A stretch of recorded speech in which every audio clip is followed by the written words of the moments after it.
Hello friends, welcome to my channel. আশা করি সবাই খুব ভালো আছো আর আমিও অনেক ভালো আছি।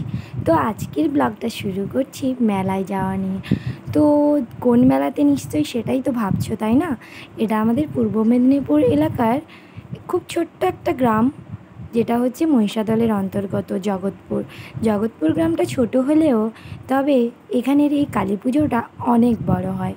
কারণ এখানে এত চারিদিকে লোক আসে, যেহেতু একদিনের পুজো, মেলাটা 2-3 দিন থাকে, তবুও মোটামুটি একদিনের পুজো হলেও মা এত জাগ্রত যে এখানে মোটামুটি সবাই ওই একদিনের পুজো দেখার জন্য আগ্রহ করে থাকে। সারা বছরের এই একদিন সবার মধ্যে একটা থেকে যায় যে আবার পুজোটা এলে আমরা সবাই মিলে বেড়াতে যাব।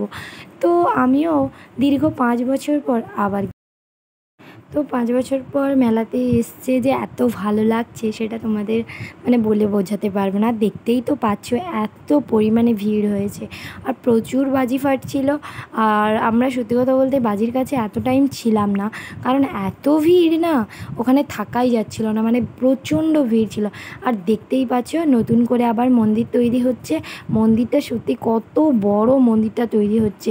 আর দেখছোই তো এখনও পুরো কাজ কমপ্লিটই হয়নি মন্দিরের, মোটামুটি এখনও হয়তো কমপ্লিট হতে প্রায় 6-8 মাস লেগেই যাবে। তো এখনও মন্দিরটা কাজ চলছে আর মন্দিরের সামনেটাতেই মায়ের পুজোটা হচ্ছে আর কি। আর এখন মন্দিরটা যেহেতু পুরোপুরি রিপেয়ারিং তো হয়নি, তার জন্যই এখনও ওখানে পুজো হচ্ছে না। তো আর দেখতেই পাচ্ছ এই যে ছাগলগুলো, এগুলো হচ্ছে যারা অনেকে মানসিক করে থাকে না যে কিছু আমার এইটা পূরণ হলে মাকে আমি কিছু একটা উৎসর্গ করব। তো সেরকম তার জন্যই দেখো অনেক অনেক ছাগল এসছে আর কি, নিয়ে চলে এসছে যারা মানসিক করে রেখেছিল। তো তারা মায়ের উদ্দেশ্যে বলি দেওয়ার জন্য নিয়ে এসছে ওদের। আর দেখতেই পাচ্ছ মা, সত্যি মায়ের এত জাগ্রত মুখ যে দেখেই না ভালো লেগে যায়। তো দেখো মায়ের গলায় কিন্তু মালার থেকে টাকার মালাটাই বেশি হয়ে গেছে, কারণ হচ্ছে সবার যার মনের ইচ্ছা পূরণ হয়েছে, যে যার মতো করে মাকে কিছু দিয়েছে আর কি। তো সেটাই। আর দেখতেই পাচ্ছ চারিদিক কি সুন্দর লাইটে ঘেরা। আর আমিও তো একটু বেশ ভালো লাগছিল, আমি একটু ক্যামেরা করছিলাম নিজেই। তো যতটা পেরেছি সেটুকুই তোমাদের দেখানোর চেষ্টা করি। তো মেলায় তো সব সময় তো আর মোবাইল হাতে করে নিয়ে ঘোরাটা সম্ভব হয় না, তো ভিড়টাও প্রচণ্ড ছিল।